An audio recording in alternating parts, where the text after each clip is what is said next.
Welcome to Swami Reacts. Today we'll be sharing some thoughts about the movie Captain Fantastic. Mm. So, what does it mean to truly belong? To live by your ideals yet still be in relationship with the world?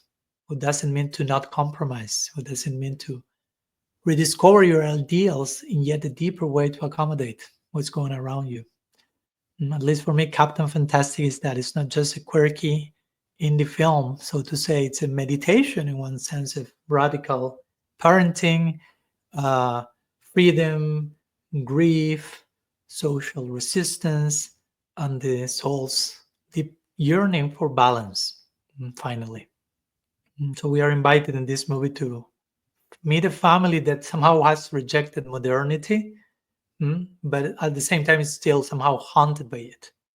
So it's in one sense, it's about ideals turning ideology. It's a story about that. How even noble principles, like the ones we spiritualists follow, can become prisons if they lack connection, flexibility, humility, empathy, love.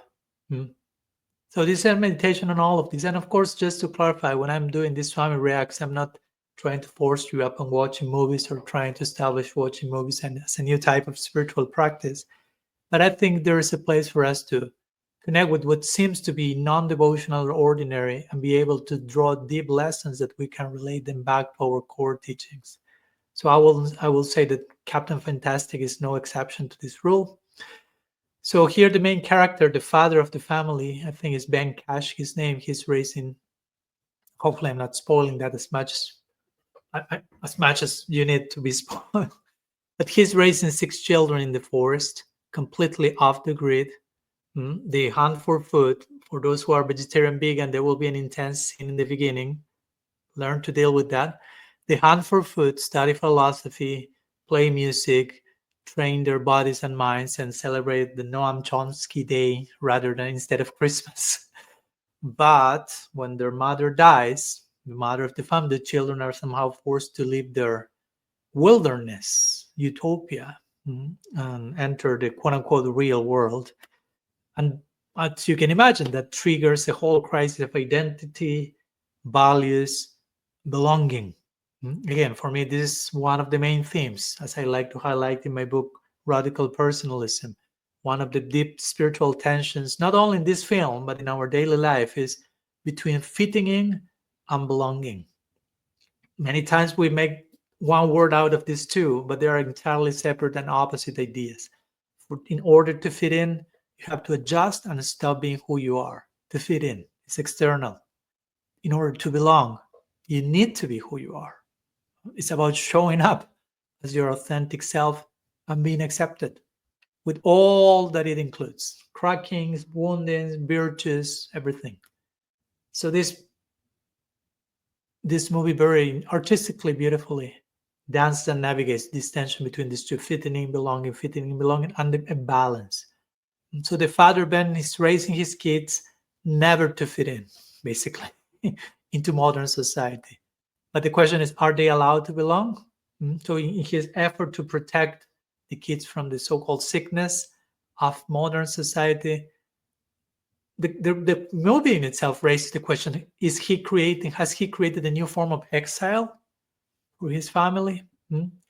So in one sense, the reflection, at least for me, is true belonging cannot exist in total separation, right? It's born in relationship. It has to do with proper integration and acknowledgement. Of course, in a very discerning way. But that's the core paradox of the film, I will say.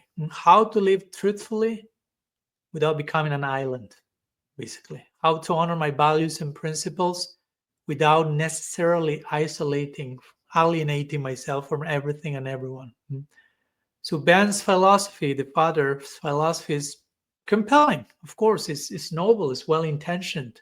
He's a person with a very good heart. He wants the best for his kids. He wants his children to be awake, to be conscious, to be thoughtful, to be fierce, to be strong, to be free.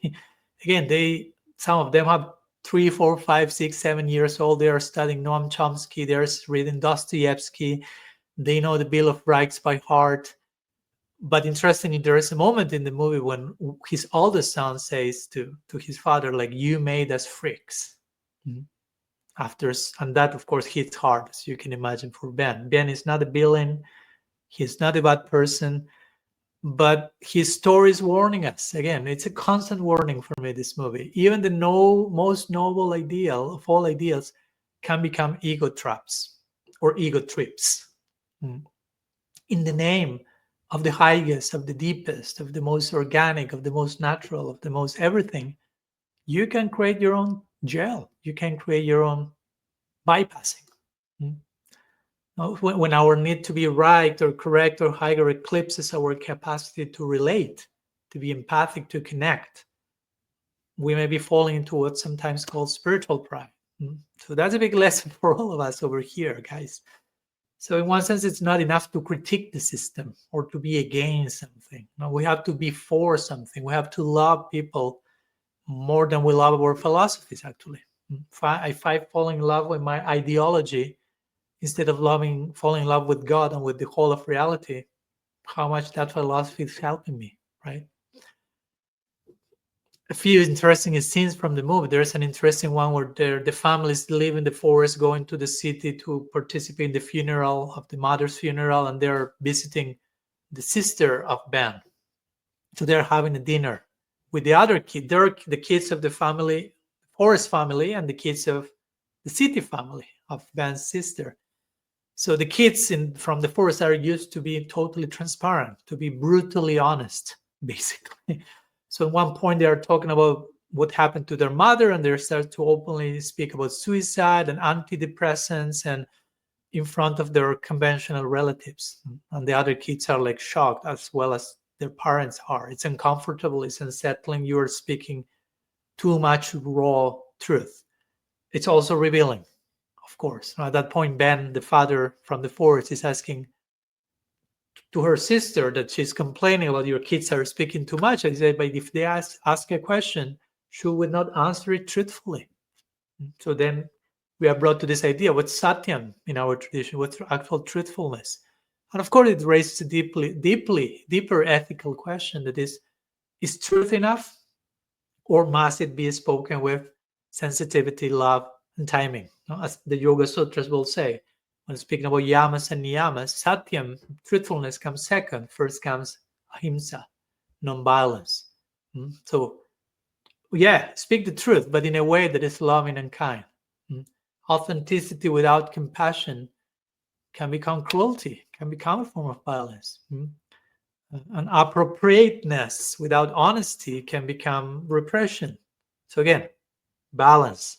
The art is in the balance, in the fusion, is in the integration. Truth with tact, so to say. Depth, but with dignity. So, and again, all this is revolving around, in many ways, around the idea of parenting, or the idea of guiding others, being an authority. For me as a Swami and somehow mentor of sorts, of course, this is an important part that hit hard on me as well. And Ben, the father here, he must wrestle with how much to control, how much guiding others, how much allowing the other person. At one point, for example, his daughter nearly dies trying to climb a roof. And his son is begging to go to live with his grandparents. He doesn't want to stay with them in the forest anymore. And Ben has to face the hardest truth that probably for any leader of parent, which is, you were wrong. Maybe you did something wrong, and this other person wants to take a distance, needs a break, needs a change of direction, and what to do in that moment. Letting go completely, changing yourself, apologizing, holding yourself accountable. At the end of the day, in my opinion at least, to be a true guide is to recognize, also part of being a true guide, it means recognizing when your model no longer serves, but it's outdated, it has run obsolete. Again, spiritual authority is not about being infallible, always perfect, impeccable. It's about being accountable.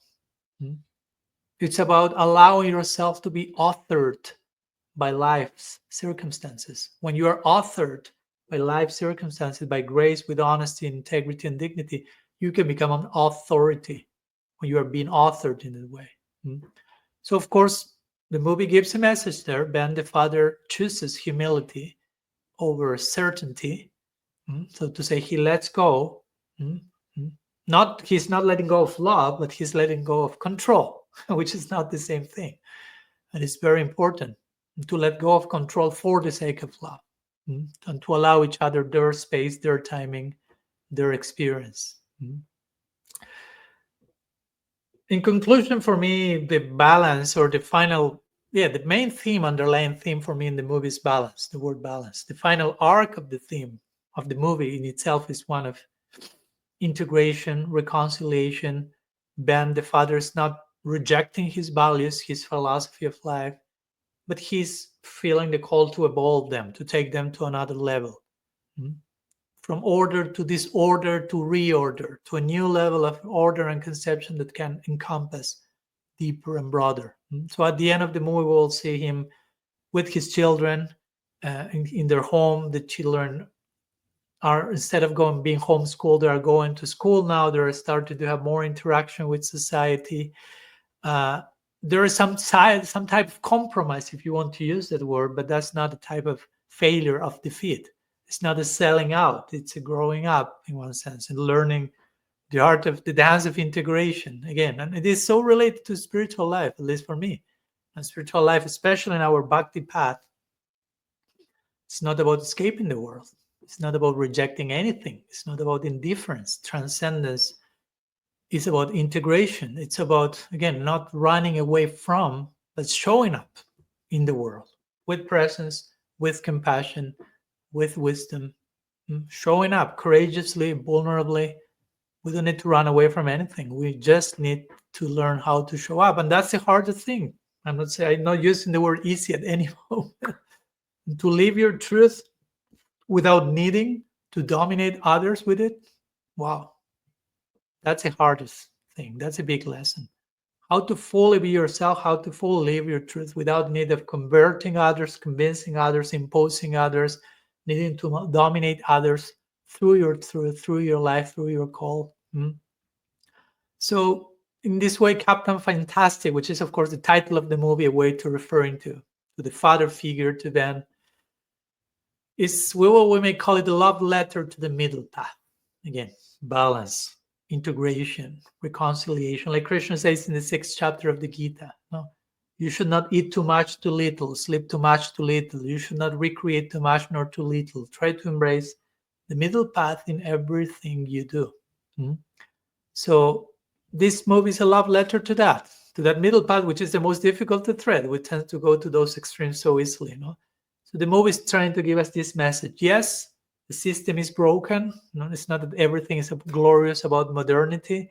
Yes, consumerist culture is shallow, superficial is not the goal of life, but also isolating yourself in the name of purity is not the answer either.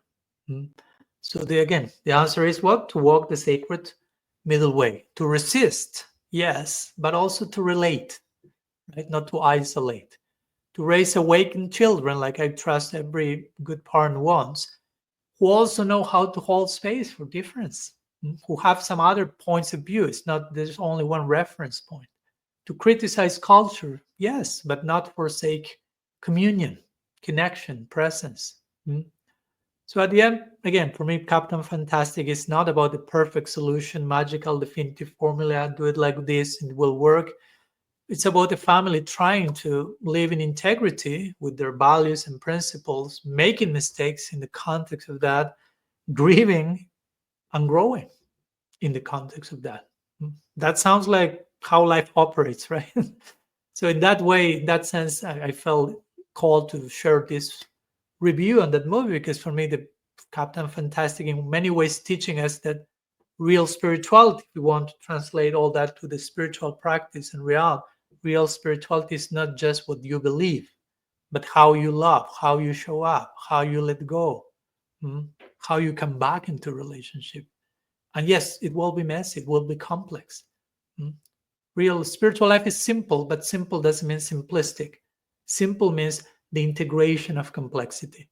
When we integrate all complexity, when we reconcile, accept all that in the proper way, then we can speak about something being simple, integrated complexity.